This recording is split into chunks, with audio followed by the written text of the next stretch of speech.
Pencerkana? He. Mazatda elde gör başta.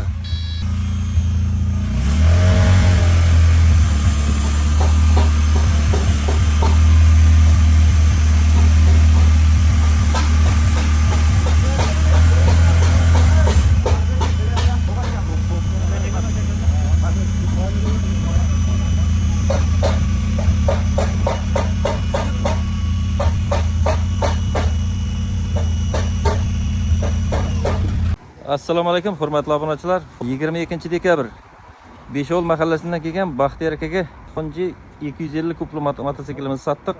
Panijni po'shinisi bor, radiatorlari bor, vodiynoy xili, 60 lik vilka qo'yilgan Samosval mototsiklimiz.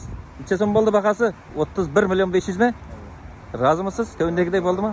Haydab ishlatib berdi. Hamma zot ishlab turibdi, sazmi? Ko'ngildagidek bo'ldimi? Ko'ngildagidek. Bo'ladi. Taassurotlaringiz bo'lsa aytib bering. Boshqa birlarga taklif etsangiz bo'ladimi? Asıl şuradan kimler şaşlı motosikl.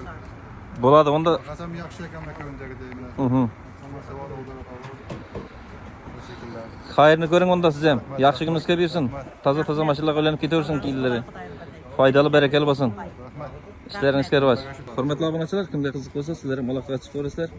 Honjining 250 kup, 200 kup, Samosval emas, oddiy obishniy variantlaridan har xilisidan bor. 22-dekabr navbatdagi sotuvimiz Nukus shaharga bo'ldi. Mana xudo xolasa 200 lik motor, 1 tonnalik mototsikl. Nereden keldingiz Yashul? Nukus, Kir, Saud, Saparbay. He, Saparbayga. Ondan bo'lsin, ko'ngildagidek bo'ldimi? Narx-navosidan rozimisiz? Roziman. Haydab yağ ko'rsatdi qo'y yaqinda ko'rdingiz. Ko'rdik. Ko'ngildagidekmi? Necha so'm bo'ldi bahasi? 18,5. 18 million 500 ming so'mga Alib. 1 tonnalik vodiynoy охлаждениялы Newstar mototsiklimiz sotildi. Aypa o'ndan bo'lsin. Yaxshi kuningizga buyursin. Rahmat. Sizga da shu.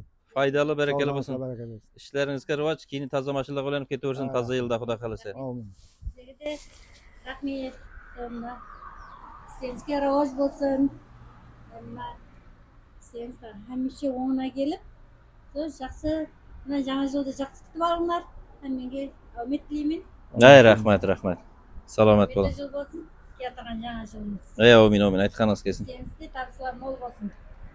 Rahmat. Xudolarimiz bo'la bersin. Ey, rahmat.